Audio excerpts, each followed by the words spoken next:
step one is... And have the emergency fund in place. We're on baby step 2. Watch the debt snowball. I'm on baby step number 3. Build up that $1,000 account. Investing, have college funds. I'm paying my house tomorrow. Start the steps and follow it.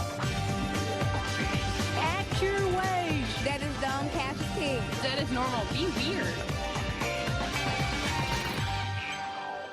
Today, what I want to do is I want to show you how to get up on top of your financial house. I want you to get up on top of your financial house and be standing up there. It's going to take you a few years. It's not going to be quick. If you're looking for get rich quick, you're in the wrong room.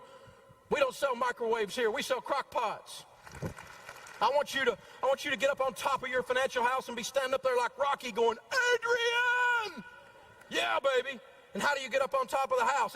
In Tennessee, if we want to get up on top of the house, we use this thing called a ladder. And ladders have steps.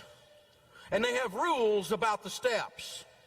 If you get up the ladder and it starts moving, if you're over 16, you come back down. Oh, you did it too. And you steady the ladder and you do it again. You repeat the steps. But you take the steps slow and gradual. You don't skip steps. Because otherwise you'd be hanging upside down with your leg broke. Your neighbor would be laughing at you. No step skipping. Be willing to come back down to solid ground and repeat the process. These are the rules of using a ladder. Around our place, we call these ladders, these steps, baby steps. And you don't do baby step 4 until you've done baby step 1. There's a process here.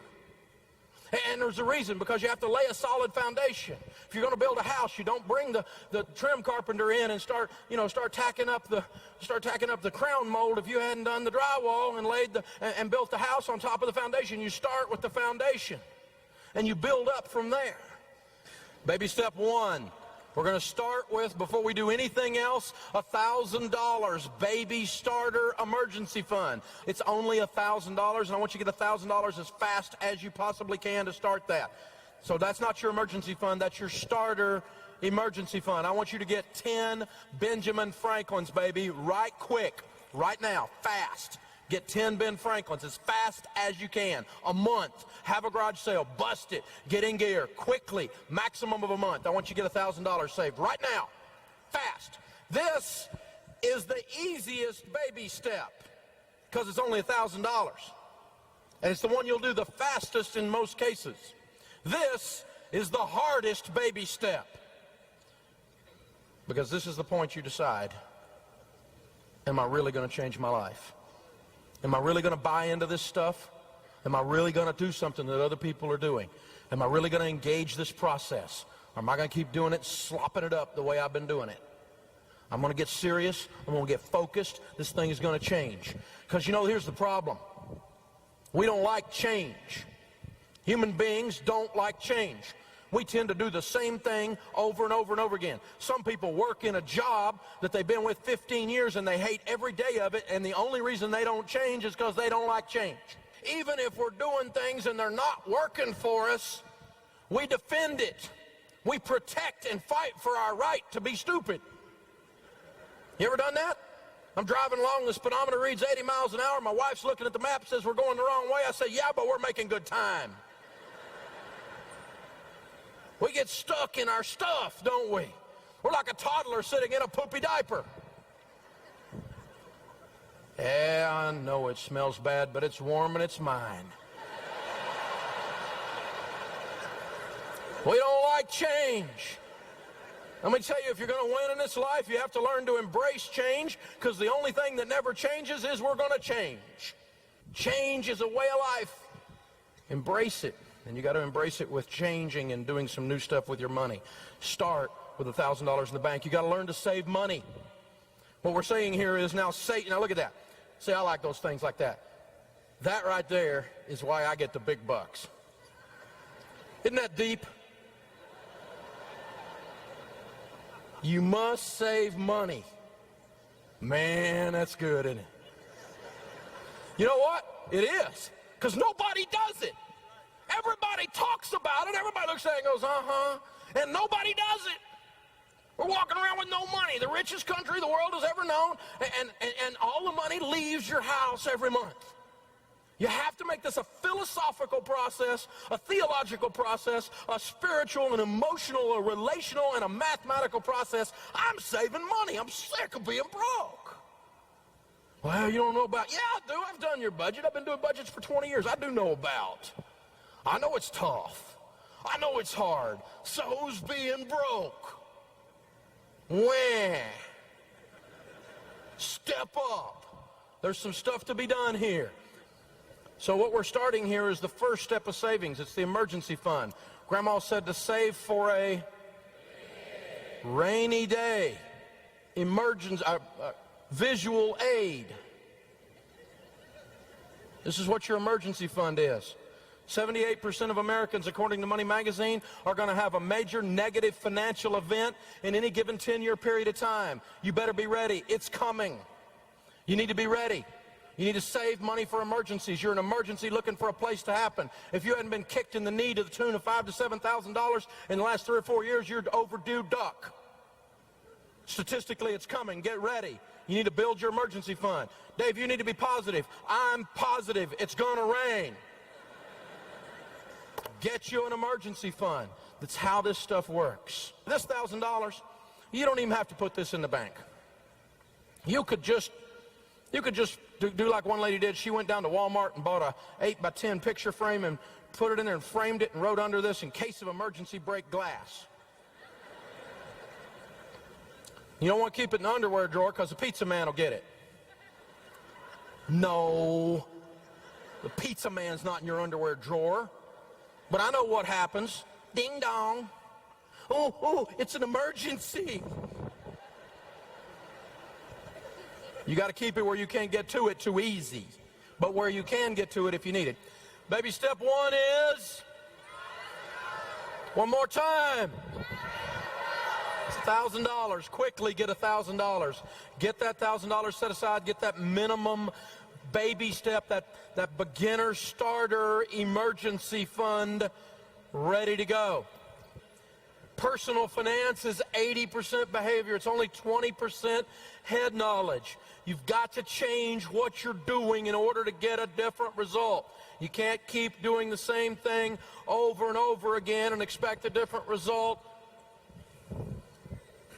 The 12-steppers call that the definition of insanity. Baby step 2, the debt snowball. Pay off all of your debt using the debt snowball except your home. We're going to list our debts smallest to largest. We're going to pay minimum payments on everything but the little one, and we're going to attack the little one with the vengeance. When the payment is gone there, we're going to take that payment and any other money we can squeeze out of our budget in our life, and we're going to attack number 2. When number 2 is gone, we're going to take the payments from 1 and 2 and everything we can squeeze out of our life, we're going to attack number 3. And every time that snowball rolls over, it picks up more snow to where by the time you get to your largest debt except your home, which is typically a student loan or a car payment, isn't it? Say yes. When you get to that student loan or car payment, the average family in America is paying between $1,500 and $2,000 a month in payments not associated with their home.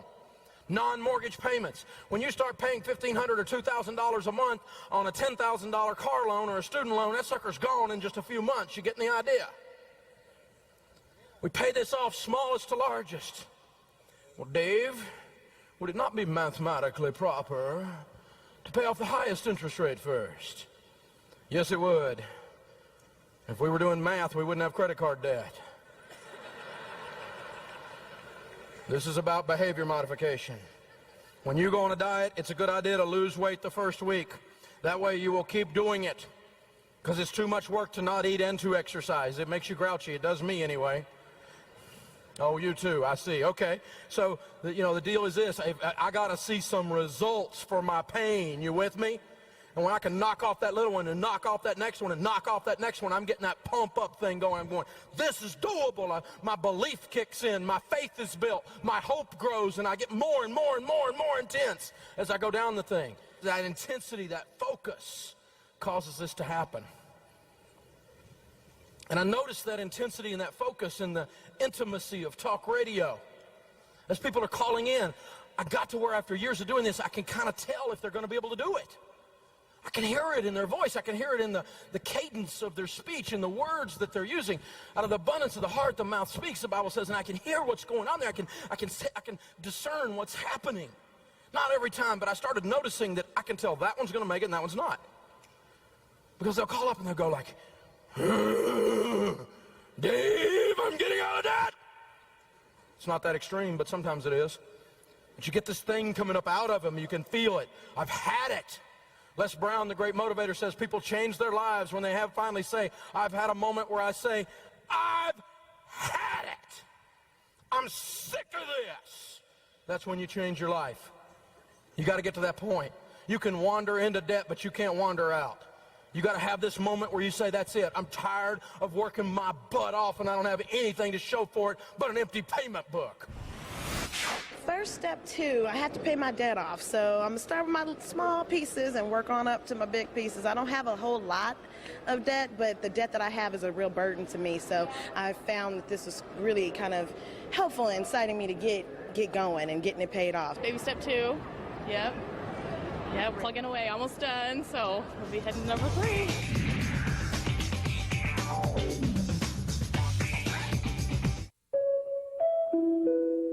To learn the signs of autism, go to autismspeaks.org. We're just regular people, and we've been there, done that. I've done stupid, and I know what it feels like to hurt.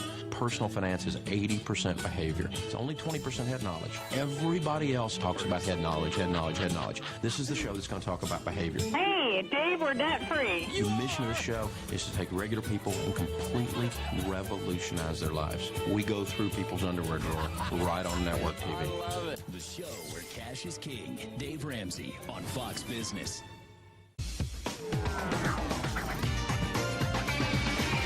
Gazelle intensity. Go with gazelle intensity. Cheetah! Gazelle intensity. I hit the Discovery Channel, and there were the gazelles. They were out there gazelling around. And I went, dude, I just read about you. See, get out of debt, deliver yourself like a gazelle from the hand of the hunter. And I sat there for just a moment, because you know the Discovery Channel is not there if just the gazelles are there. You know somebody else is there. The hunter is there. He's there. He's got a plan. He's the fastest mammal on dry land. And the gazelles have a cheetah detector behind their ear. They go, ooh, cheetah! Run! Because, baby, they're getting ready to be lunch. Because the cheetah is faster than they are. He can go from 0 to 47 miles an hour in 4 leaps. This is the fastest mammal on dry land. He's looking to eat you. This is how you get out of debt. You deliver yourself like the gazelle from the hand of the hunter. You run like your life depends on it. Go! Because you see what he'll do? He picks out the college student, didn't he? Hey, come here. Hey, you want a free hat? Hey, I got a t-shirt over here. Hey, you need to build up your FICO score. Hey, come here, kid. Come here. No, the way you get out of debt, baby, is you got to run. You got to go. You can't let up. This guy's after you. He's going to take you down. You got to run.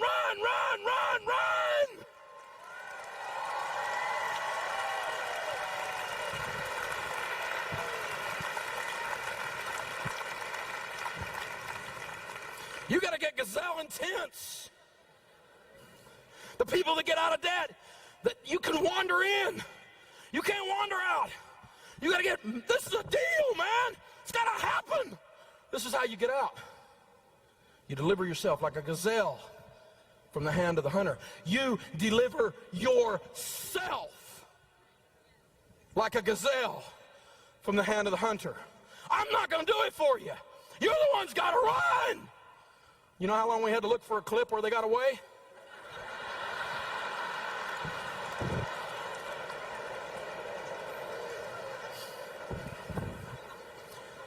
But I will tell you this, the fun thing about this funny little example up here that you'll never forget the rest of your life, it's one of the most powerful moments in the whole day. Now, I don't know how long you got to run, I don't know how fast you got to run, but you got to run. You cannot let up. You got to bust it. If you want to be somebody in the area of money, you want to get this stuff off of you, you want to shed these chains, it is not a game. You got to bust up into it in an unbelievable, passionate way. You got to have a level of focus, a level of intensity that you may have never had in your life. And when you do, you will win. You will be free.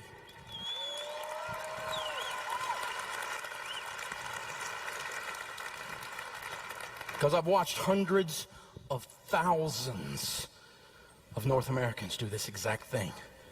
Because of the Total Money Makeover, because of the Dave Ramsey Show, because of Financial Peace University. No! Because we made them believe they could, and they ran. That's what happened. Deliver yourself. That's how this works. But I promise you, it works, baby.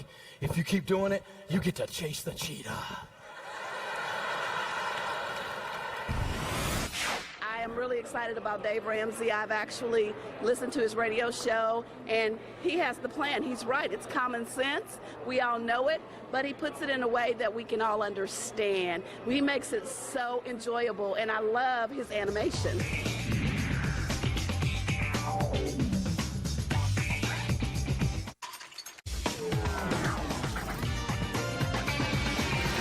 I'm still on baby step 2, but I'm one step at a time. I'll get there. So now, we don't have any payments but a house payment. We're at baby step 2. We're 18 to 24 months in. Does that feel pretty good? Say yes. Now our next goal is we're totally, with Gazelle Intensity, going to continue to focus. With focused intensity, we're going to build up that $1,000 account until it reaches a fully funded emergency fund, which is 3 to 6 months of expenses. Emergency funds should be easy to access or liquid. Put them in a money market type account with your mutual fund company. Check writing privileges. It's not going to earn much interest. And I want you to put 3 to 6 months of expenses. Some of you, that'll be $10, $15, even $20,000 just sitting there, boring, but ready for life to happen. Everybody's bored but her, yeah. It is boring, though. See, here's the deal. Your emergency fund, the problem we get is we get mixed up about it. It is not an investment. Say, not an investment. Your emergency fund is insurance. Say insurance. Here's the difference. Investments are money that make you money. Insurance costs you money to protect your money that is making you money. You buy insurance to protect your house, to protect your health. You buy insurance to replace your life and the money you make if something happens to you, called life insurance. Insurance is an expense that protects assets. Your emergency fund is not an asset. It technically is in accounting terms, but you don't need to look at it that way. In other words, if it earns a little interest, that's just good. But it's not there to earn interest. It's there to protect your 401k. Because if you have to dip into your 401k because you didn't have an emergency fund, and the government takes half of it in penalties and taxes, that's what's known as stupid. Because you didn't have an emergency fund. I never had an emergency fund any time in my life when I was a multimillionaire. When I was a millionaire doing the real estate stuff. I wasn't a multimillionaire, I was a millionaire doing the real estate stuff. I didn't have any money saved. Everything went back into the deal, Everything we spent, everything we consumed. No money, no liquidity, no cash. And that's one of the reasons I went down. Because I had no wiggle room. There was no grease in the gears. And that's what this is. It puts a pad between you and Murphy. You know who Murphy is. If it can go wrong, it will. And let me tell you what, you don't have an emergency fund, Murphy will move in your spare bedroom and bring his 3 cousins, broke, desperate, and stupid. And your life will look like a country song. That's what'll happen, won't it? That's how this deal happens. So you don't put it in a CD, a certificate of depression. Because if you cash that out early, they charge you a penalty. That's not liquid. That's not easy to access. So a simple money market account with something like your mutual fund company, and you put 3 to 6 months of expenses in there. Money market accounts are easily accessible. Men say things about the emergency fund like it's boring, it's not sophisticated enough. Dave, you want me to take $20,000 and let it sit there and make only 3 or 4%? Dave, I could do a lot better with that. I could do a BBD, a bigger, better deal. I got this game plan, I got this shot, I get this. My wife says I'm scheming and scamming when I do that kind of stuff.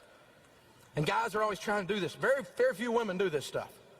See, women, on the other hand, say things like it's the most important key to our financial plan. And here's why. Let me have all the men in the room stand up, please. Let me have all the men stand up, please. Guys, I don't know if you know this or not, but women are different. Guys, I don't know if you know this or not, but right down in here, inside of your lady, there is a security gland. And when she's feeling insecure over the money stuff, she's not feeling good over the money stuff, that gland spasms. And it is attached to her face. Insecurity makes your wife ugly and mean because she gets afraid in a place you don't even have. And she will attack you. And you know that's happened. It happened in my house. That woman about clawed my eyes out, and I had no idea. And then I discovered the security gland. Guys, if you want to make one of the best investments you'll ever make in your life, she's wired by God naturally to be smarter than you on this subject. Her nature takes her to the place to be calm and secure in this area. This emergency fund causes her to relax in a place you don't even have.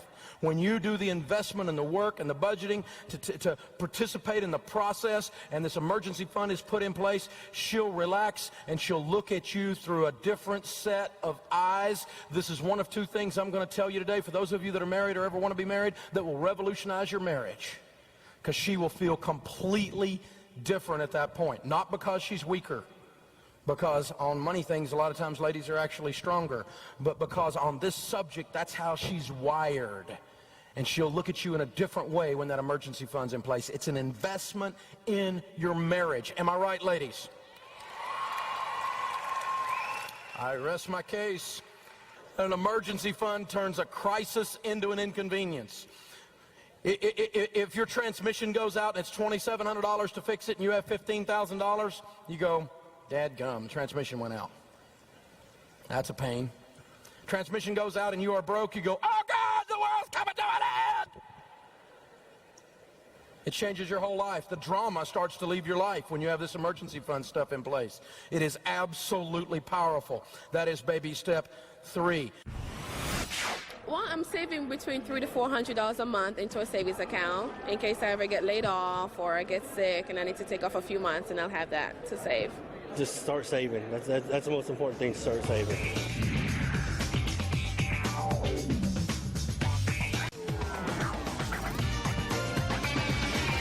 We have $1,000 for our emergency fund, and we've paid off about half of our loans, but it's all little credit card stuff. So we still have a lot of student loans and car. Debt is bad, and you need to get rid of the debt, and then you can fix all your money problems. Emergency funds in place. And now the baby steps take a different flavor. You only do one until you get one done. You only do two until you get two done. You only do 3 until you get 3 done. 4, 5, and 6 we're going to do at the same time, and so we're going to limit our investing here in 4 to only 15% because I want to work on the other 2 baby steps at the same time. Instead of going 22% or 28% in savings, only 15%. Invested into Roth IRAs and 401ks, this is a mathematical explosion. That stuff we talked about where there's interest on the interest on the interest. Now you got a different kind of snowball rolling. It's rolling down the hill and you're chasing it instead of it chasing you. Now you get to see wealth start to build. Your money starts to make you money. This is a plan right here. $100 a month invested from age 25 to age 65 at 12% in a decent growth stock mutual fund is $1,176,000. I just gave you a formula to be a millionaire. Straight up, 30 to 70 is the same numbers. 35 to 75 is the same numbers. $100 a month, that's pizza money in some of your houses. It's your cable bill, but don't turn off Fox Business. You know what I'm saying? You consume $100 in lattes. Ooh, now he's getting personal. And they're having like a withdrawal back there. Caffeine thing happening. $100. $100. And you're a millionaire. Every single month. Roth IRAs and 401ks are secret government formulas to wealth. Now you don't have any payments, but a house payment. Now you can find $500. Not in the real world. Yeah, in the real world. Let's do the numbers. The average household income is $40,816. That's $3,333 a month. That's what it is. Your take-home pay is about $2,700. Average family making 40's got a house payment of about $700. $2,700 take-home minus a house payment of $700 leaves $2,000. You got $2,000 to eat, pay lights. Oh, I don't have any debt payments. Maybe I could save $500 out of the $2,000. Could I say yes? And then you might end up with some money in the process. This is real. I didn't just make this up today. We've done this for a long time, and it works. And see, here's what's interesting about those numbers. The Roth IRA grows tax. That's a good word. Let's do it again. Tax. Because it doesn't happen very often. This is Washington, and they're a freaking parasite. So tax-free is a good idea. It's very unusual. It's a good idea. Now, tax-free. Now, let's think about it. $6,000 a year for 40 years. What's 6 times 4? 24. That's $240,000 that went in. This is interesting. $240,000 went in, and it grew $5.8 million. So out of $5,800,000, $5,600,000 of it you didn't put in. Wow, it's all growth. The whole thing is growth. It's the snowball adding snow. And the fact that it's tax is huge, because taxes on $6 million would look a lot like $1,600,000, which means this word Roth is worth, in this example, somewhere around $400,000 a letter.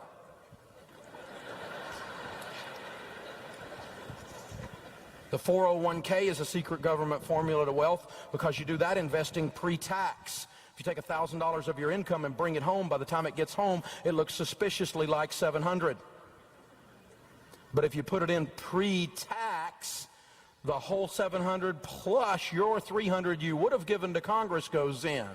Why is that important? Because $240,000 turns into $5.8 million. So we want as many of these government dollars as we can gather up that would have gone to them earlier.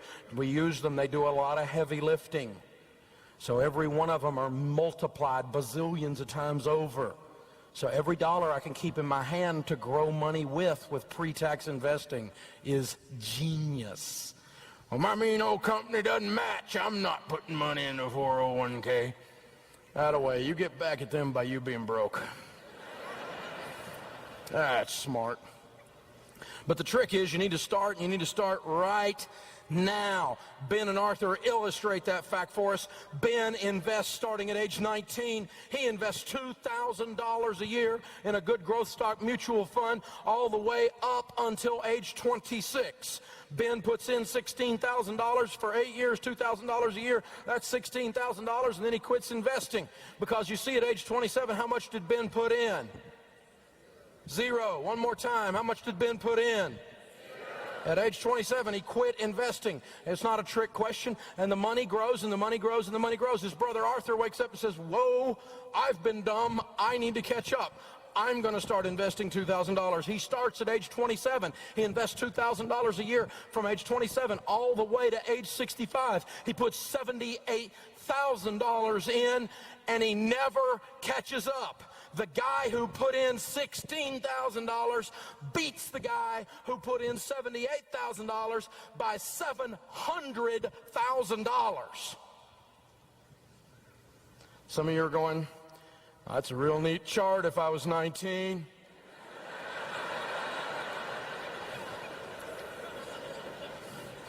How many of you in here are under 25? Raise your hand. Hi, so I can see you. Good. Do you understand, if you gather this information, you put it in your brain, and it changes your heart and causes you to handle money differently the rest of your life? This one section right here, this one chart will make you a multimillionaire. I just made you a millionaire if you got this. Am I right, old people? Yes. How many of you in here that are over 40 like me, raise your hand and be proud of it? Yeah, I'm thinking deep down inside, you probably got a message for those people under 25. You probably got something you want to say to them. You probably want to yell something like, do it. Ready? 1, 2, 3. Wow. Young people, you just heard the voice of regret. Yeah, let me just tell you, some people say, well, am I too old to save money? Not if you're still sucking wind. Besides that, you can't go backwards. This is your only option. Start where you are and let's go. I'm 52, it's too late, so shoot yourself. I mean, what are you going to do? Let's go from here. Let's go from here. We got to go somewhere with this.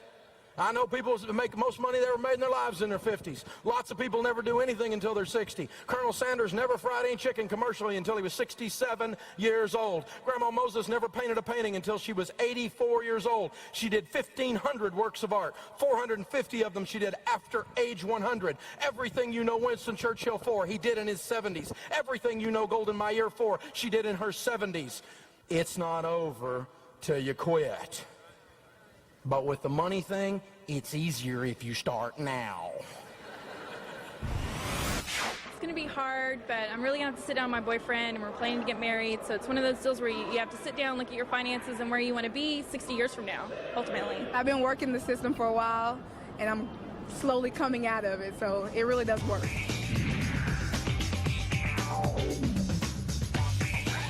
When I open up my college is going to be a lot more expensive when our kids hit it, and we'll hopefully be able to pay cash at that point in time, not having to take out loans like we had to.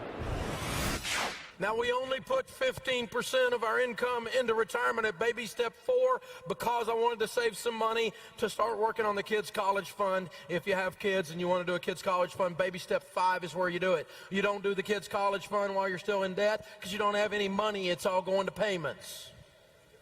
You don't use the emergency fund to send the kids to college. That's not an emergency.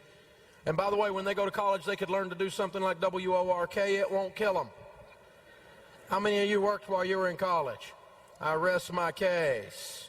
It's not child abuse. College funding makes sure the kids are fit too. An educational savings account, the Education IRA is what it's nicknamed as. It's the ESA, is like the Roth IRA for college. It grows tax. You're allowed to put $2,000 a year into this account. You put $2,000 a year into it, it will grow tax-free from 0 to 18. 2 times 18 is 36. Thank you. $36,000 went in.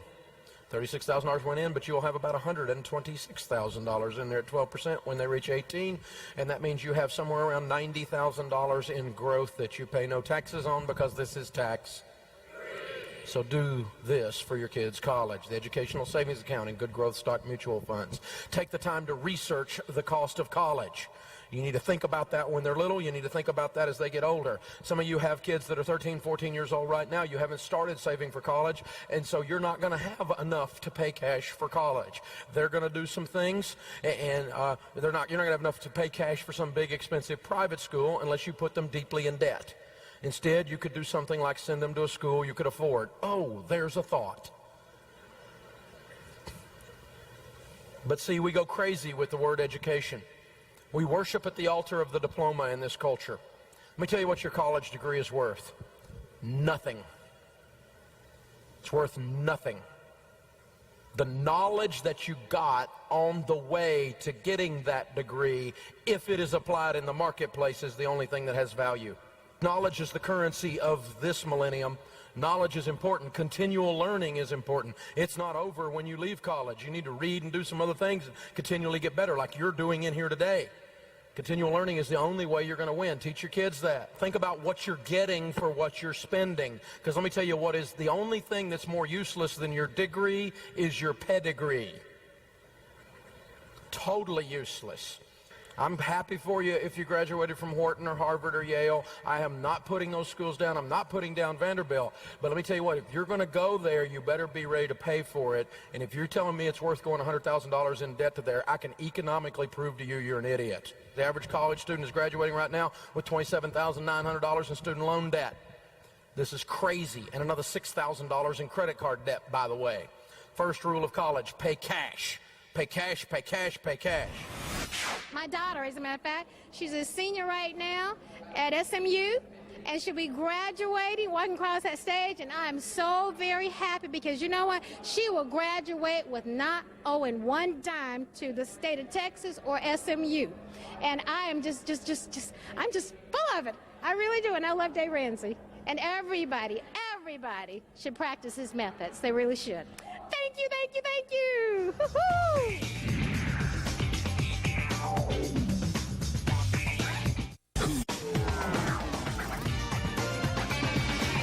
Once we get out of debt, then it's to make sure we're saving for the children and have college funds so that we can break this chain of being a slave to the lender and hopefully have a brighter future for this one. Now we're sailing. We've got the retirement going. We got the emergency fund in place. We're doing the kids' college into the educational savings account. Now every other dollar above that we get coming in, put it on the house. Pay off the house, pay off the house, pay off the house, pay off the house. Think about it. What could you do if you had no payments? I mean, if you just take a house payment, put that puppy into a mutual fund every month, you know how quick that's $1 million? Really quick. You've been looking at these numbers all day long. You're beginning to see how this stuff works. I mean, what could you do if you had no payments? You'd have control of your most powerful wealth-building tool, which is your income. That's the muscle of your ability to build things. It's that simple. Myth. It's wise to keep my home mortgage because I get the tax deduction. How many of you have ever heard the tax deduction myth? I don't want to pay off my house. I'll lose my only tax deduction. That's one of the biggest ones, and I'm amazed that CPAs are so stupid they do this. Really? I've got a degree in finance, and I'll tell you who taught me this. This old farmer with overalls on who was paying cash for a piece of property, $90,000, and he reached right there and closed the sale. And I'm fresh out of college, and you know, when you're fresh out of college, you have all the answers. And I'm like, excuse me, sir, and I'm thinking I'm going to be sophisticated and teach this old guy how money works, right? Because he obviously doesn't know. I mean, he's in overalls. Just paid cash for a $90,000 lot, but he's in overalls, which didn't occur to my arrogant little head, you know what I'm saying? And he looked at me and he said, son, didn't they teach you anything at that school? And I said, what do you mean? He said, well, apparently you didn't learn to add. Let me show you what he walked me through, and I've never forgotten it. It's changed my whole mind on this idea of tax deductions.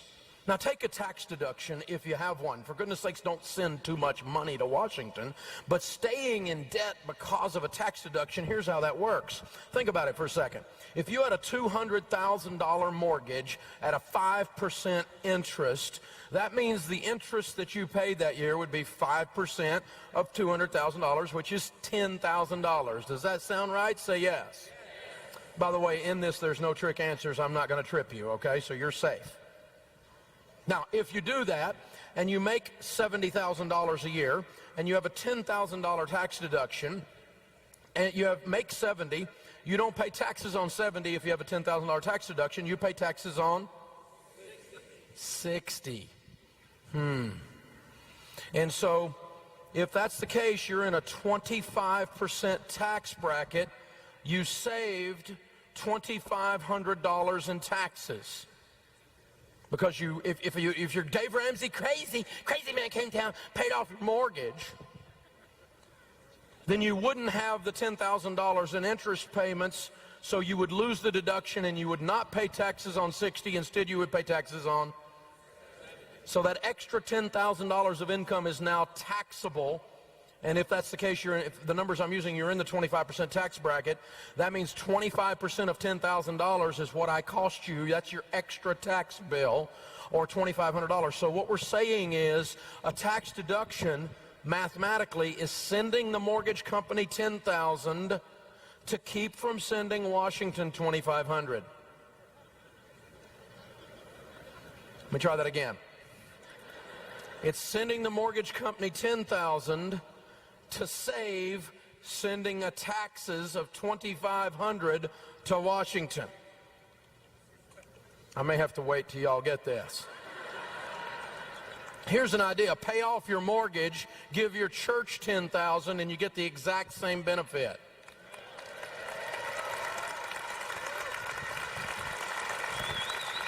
Myth, it's wise to borrow all I can on my home because I can invest it and make more on the investment. If I borrow money at 6.5% and I put it in a good mutual fund making 12, Dave, am I not making a 5.5% spread? The answer is no, because your little formula is naive. Out here in the real world where we all live, if you make 12, you're going to pay taxes on it, and your after-tax yield is 9.4. And out here in the real world, if you're smart, you don't compare zero-risk investments, apples to apples, with risky investments. Myth, I'll take out a 30-year mortgage and I promise to pay it like a 15. You're lying to yourself. The truth is no one does. Something will go wrong. It's called prom dresses, transmissions, and the muffler falls off the car. It will rain every month. Something will best laid plans of mice and men. I meant to do it. I promised myself I was going to do it. You know the interesting thing about a 15-year mortgage? They pay off in 15 years or less every time. You know how many times a 30-year mortgage pays off in 15 years or less? Unless it's refinanced, 2% of them pay off systematically in 15. Nobody does this stuff. Everybody talks about it and thinks, well, if I have a little problem, I'll have wiggle room that way. Well, your life is a little problem. That's what happens. And 15-year mortgages pay off in 15 years. So here's the deal with the house. Only buy a home after baby step 3. You're debt-free. You have the emergency fund. I recommend paying cash. What? You're crazy. I recommend, it's hard. I don't borrow money. There is nothing on the planet I want bad enough to go back into debt, ever. The borrower is slave to the lender. I got that, okay? I got it all the way to the soles of my feet. I don't even want to have anything to do with a bank unless I'm buying it. That's simple. But if you're going to go get a house, never take out more than a 15-year mortgage, and never take out more than a 15-year mortgage where your payment on a fixed rate is more than a fourth of your take-home pay. You're buying too much house. And if some rip-off loan shark, subprime, greedy banker is going to stick you with a prepayment penalty, with an adjustable rate mortgage, with an interest-only mortgage, with a balloon payment, with an above market interest rate, just because if I get a house, my life will be good, back off. You're not ready to buy yet. Back off.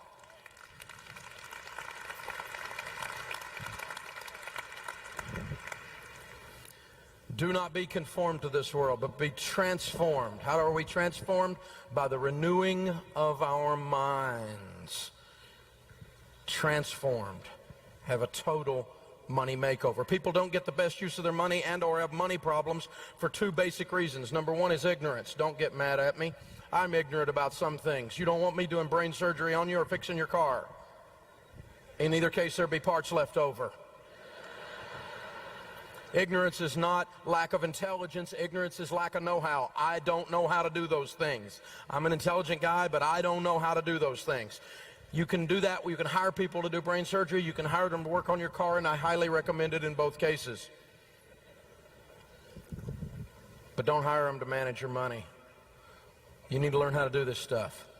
You can bring CPAs in to teach you. You can bring in an investment guy in the mutual funds to help you, a real estate gal over here, a good mortgage broker over here, an insurance person to teach you.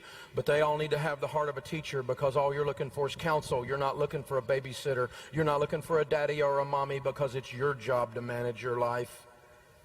In the multitude of counselors, there's safety. You gather the information, but you make your decisions. Don't let someone else do that for you. How come you stole my system? How come I stole your system? You caught me! Yeah. You found out! I was 28 years old, out of debt, and had my house paid for. All right. The hard way. All and right. I remember pushing that snowball up the hill. I hear you. And when it gets to the top, it comes down. You had common sense before common sense was cool. Appreciate it.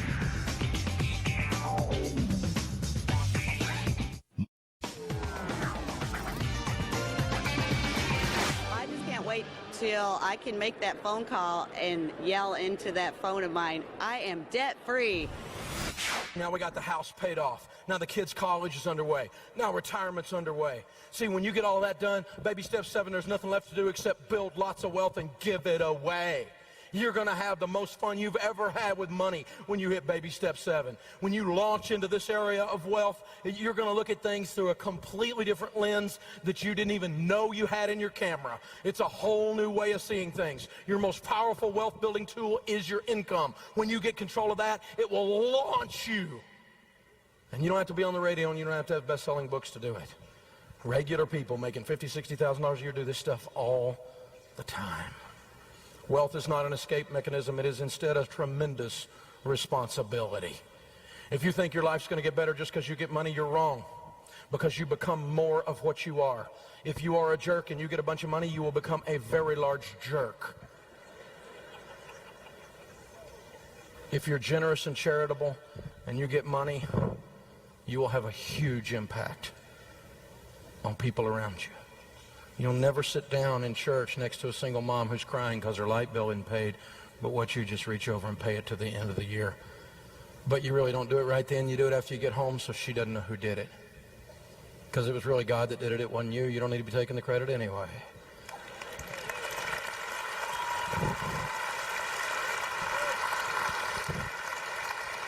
There's only 3 things you can do with money. You can have fun with it, you can invest it, and you can give it, and you need to do all 3. You better be having some fun. Money's fun if you got some. You need to be investing it so you got some. And you need to be giving it because it is the most fun you'll ever have with it.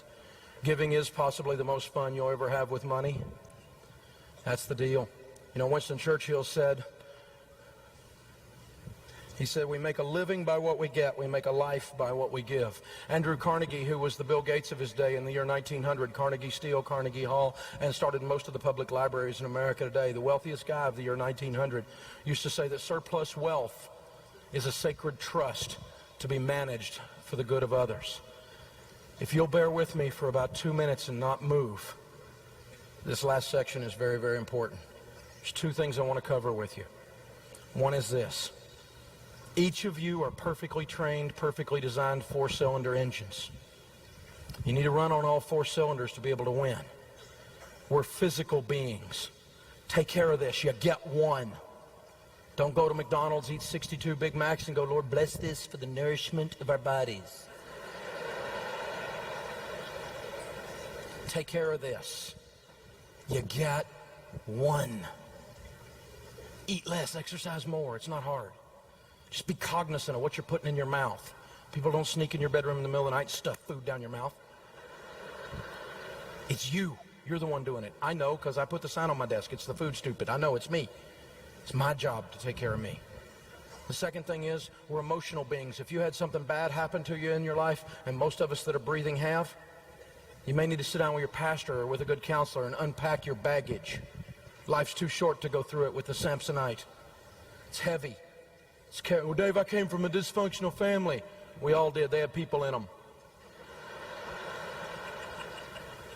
I'm not poking fun at you. I'm just saying I know what it means to hurt, and it's okay to get some help when you're hurting. It's kind of dumb not to. The third thing is this. We're intellectual beings. Feed your mind. Read, read, read, read, read, read, read, read, read. The average person hasn't read a nonfiction book. 70% of Americans haven't read a nonfiction book since their last day of formal education. Charlie Tremendous Jones says that 5 years from today, you will be the same person you are today, making the same money you have today, with the same problems you have today, except for the books you read and the people you meet. Now, you can be an intellectual. You can feed your intellect and grow. You can take care of your body, and you can take care of your emotions. But if you do those 3 out of 4, you are not running on 3/4 or 75% power. Until you plug in the 4th one, the other 3 don't work right. And when you plug it in, it takes you to more than 100% power. It takes you to 110% power. It kicks in the joy. It kicks in the celebration of life. It kicks in the passion of life. It increases your creativity. It changes everything about the other 3. What am I talking about? I'm talking about the spiritual. This step-by-step baby steps program is steeped in common sense, biblical wisdom.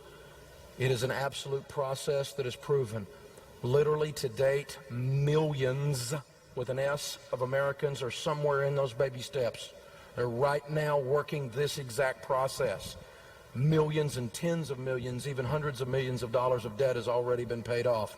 Whether this stuff works is not in question. The only question that remains this evening is what you're going to do. Don't wake up 5 years from now and wish you changed your life, go home this week and start. Do it right now. It's as you will it. Thank you, Dallas! You're awesome! It may seem like a lot, and it may look like right now it's going to take a long time, but it's worth it. Dig your heels in, get it done, start the steps, and follow it. And start now. Absolutely.